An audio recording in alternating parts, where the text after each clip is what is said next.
General फैज़ ने कहा कि जी मैं अकेला नहीं था, जिस तरह आपने कहा कि उन्होंने इतराफ़ जुर्म कर लिया, फिर आपने साकिब निसार पर भी बात की। वो अगर अकेले नहीं थे जनरल फैज़, कौन था उनके साथ साकिब निसार के अलावा?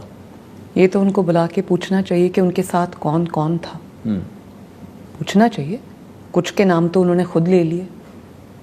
2018 के इलेक्शन में हाइब्रिड रजीम सो कॉल्ड को लाना, उसमें जनरल बाजवा साहब तो कह चुके हैं कि सियासत में मुदाखलत गलती थी, उनसे नहीं पूछना चाहिए? इन गलतियों ने की कीमत मुल्क को कितनी बड़ी अदा करनी पड़ी है। काश इस चीज़ का एहसास उनको होता। काश।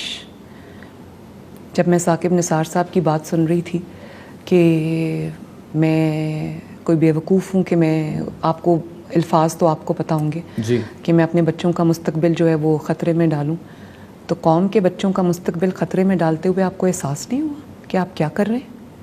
अपने बच्चे आपको अज़ीज़ हैं, कौम के बच्चे आपको अज़ीज़ नहीं।